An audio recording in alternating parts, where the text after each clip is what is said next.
Well, hello folks, welcome to Fishing for Real. Today I'm out at a little stream that runs next to a greenway here in my hometown. Found myself a deep little pool of water here. I know there's bluegill and common shiners and such in here. I've got my Zebco Dock Demon Deluxe, which is a spinning rig. We've got a Sienna 500 on it, little bitty reel, some green monofilament on here, a couple of little split shot, a tiny little hook with a bit of night crawler on there. I'm going to be fishing on the bottom to begin with without a float. See if something will come along and give me a tug. I want to thank you for joining me. Let's go see what I can catch.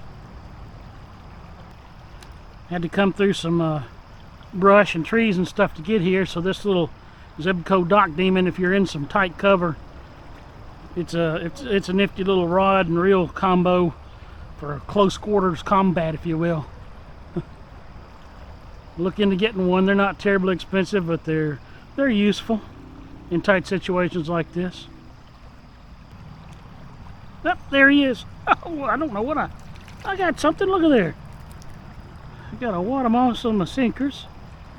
Yeah. You got a wad of moss. What a mess. Well, there's a snag that I won't have to deal with. Look at this guy right here. Ha ha. Right off the bat, little bluegill. There you go. There we go. Little bluegill. Not too bad for starters. Thanks, fella. I might have to put a float on here. You know, in some situations where the bottom's kind of gravelly and not a lot of hang-ups and snags and things, you can get by without using a float. But there's a lot of sticks and rocks and big chunky things under the water here. So I might be better off using the float to suspend my hook up off the bottom. The good old Leland Lures trout magnet float here. Hold this sucker up off the bottom. We got the sinkers that'll hold it straight up and down, but sinkers are close to the float just to hold it straight up and down, and this will be free flowing in the water for the fish to get and take.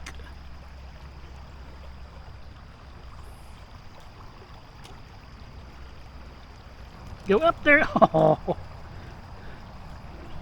I get you for that, mister. Come try it again. Oh boy. Look at that. Oh man, the water's so shallow here. Look at this dude, man. Barely could get it in his mouth. But he got it, by George. Look at that. Long-eared sunfish. I think that is, little guy. Feels like it's got some eggs in it. Of course, they don't get big in a little creek like this. Pretty fella, huh?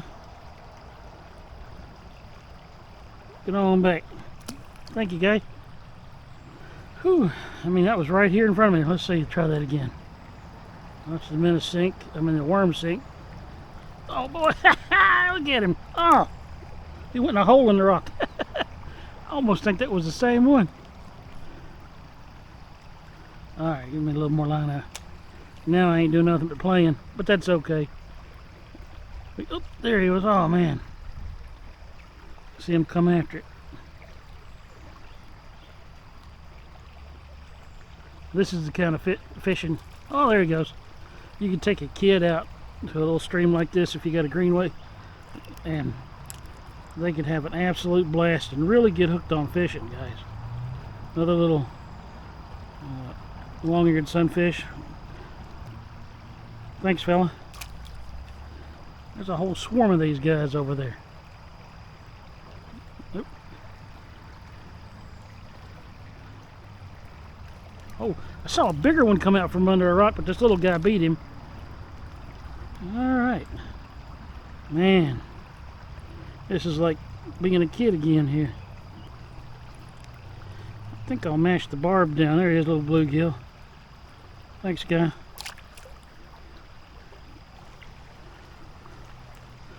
Come on, I know there's a big one over there. Woo! This is too much fun. Just doing this. Uh-oh. There we go. There you go. Oh boy, it's a fighter right here now. Hey, getting bigger. Look at this. Now this. Oh, come on, dude. He's a little green. Now there is a pretty fish. How do you like that fish? Pretty fish. Long-eared sunfish. There we go. Oh boy. Oh, I've done it now. Dude.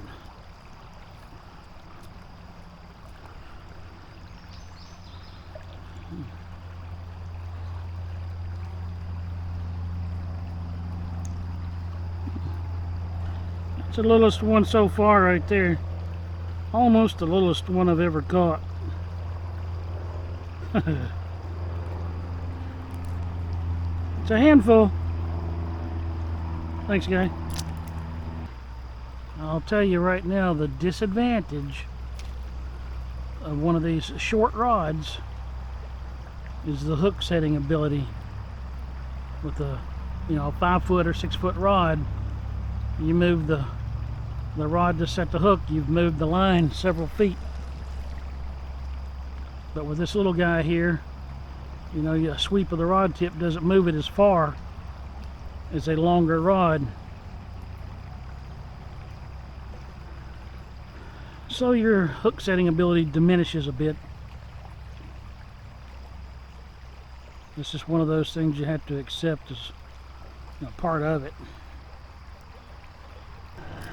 Just to satisfy my curiosity, I'm gonna try one of my old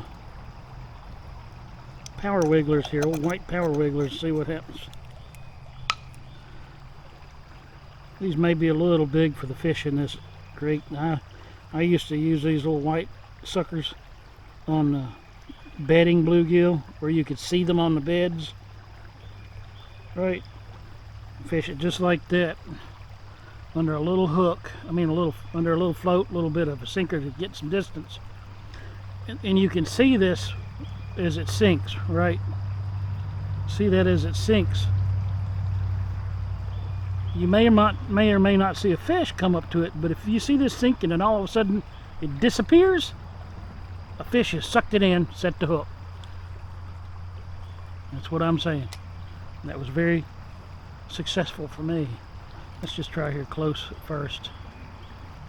The nice thing about using these little white grubs, if it's over a brim bed, they're probably going to just hit it out of instinct real fast, suck it in so fast. You just got to set the hook before they realize it isn't real and spit it out. Oh boy. If you're not getting any action, pull it in a little bit, which brings the grub up in the water, and then it sinks back down. Give it some action, you see. Something popping it.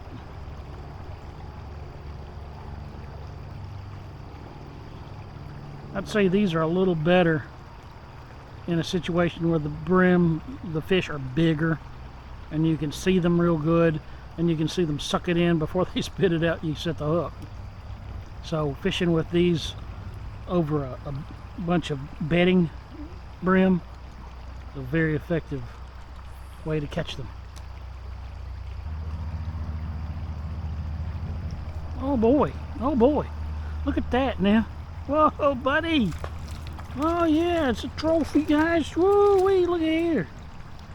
See, now that's what I'm talking about right there. Look at that, out of this little creek. Okay, guy, got your hoe now. All right, fellas.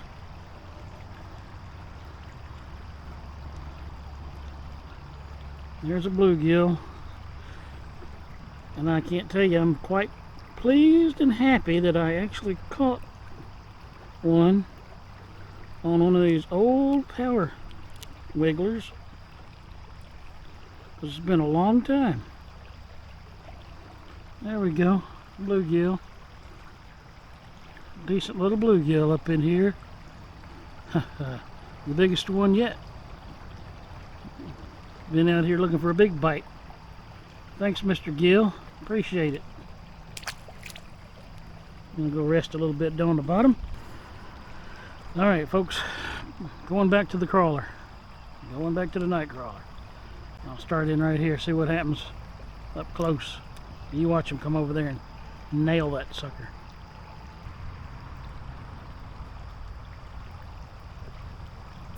There you go. All right. I broke the skunk. Broke something. Wasn't doing no good there for a minute. I was getting concerned. Little fella. Pretty guy. Thanks, buddy. Oh, man. There's a guy come out from under a rock over there. Let's see if he'll come out again. Little dudes, man. There we go. Yeah, I caught you. I got you trying to sneak off with my worm. Oh boy. Man.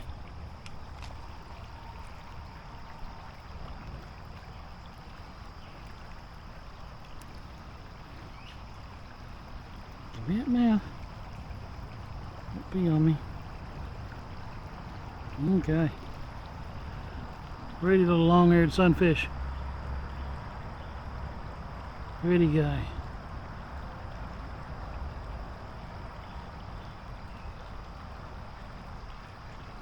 Who's a pretty fella? Say, pose for the camera. Thanks, fella. Man. Okay. There's still fish in here. I ain't caught them all yet. Thought I had for a minute. Oh boy. Wait a minute, what's this? He got my worm, man. Well, well, well. Gonna have to teach that dude a lesson. Taking my worm like that, that ain't cool.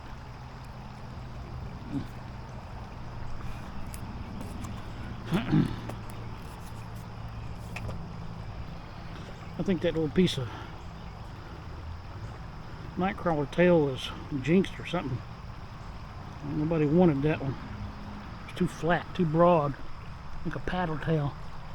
This here's a little more slender, like a real, regular, local earthworm, I reckon.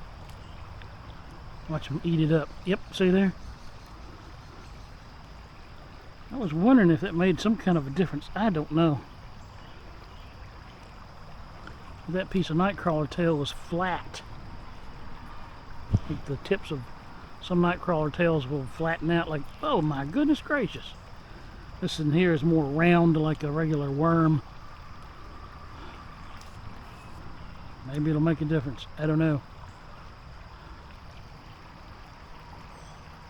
I want to catch one of those shiners over there. I know they're hanging out over there in the current.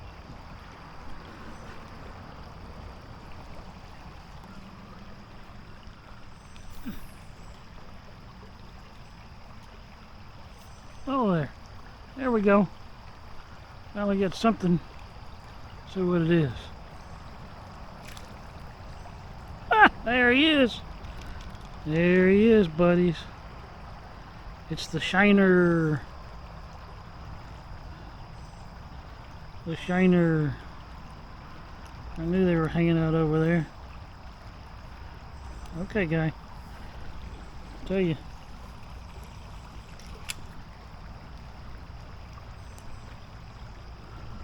Alright, buddy. Alright. There he is. The shiner. I think it's just a common shiner. But I knew I'd get one sooner or later over in the current. Fat dude must have some eggs going on. Thanks for the fight, Mr. Shiner. Well, okay. There he is. He took it. Oh, he committed to it that time. Took me right in the moss. Fella, I'm gonna have all the moss out of here pretty soon.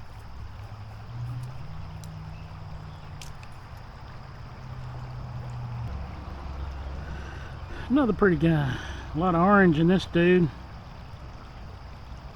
Spawning male long ear. Thanks, fella. Like I said, if you got a little stream in your neighborhood, a little greenway, you got a lot of greenways around these days. Get you a little rod and reel combo. It doesn't have to be like this. It can be one of those closed-faced ones. If you got a kid that you want to take out, get a small hook, small sinker, small float, some light line, some earthworms. You can use crickets. Crickets are very good, but you know, some kids maybe not going to want to mess with a cricket. Boy, you can do artificials if you get the right kind. Man,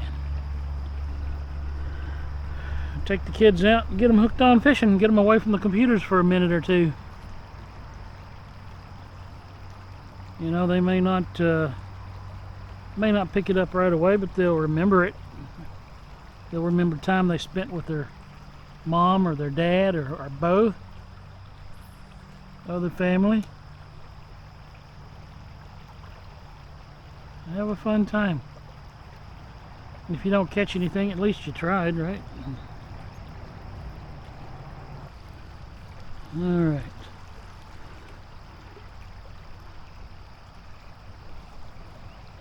I think I'm gonna try a different spot for giggles. Different piece of the stream.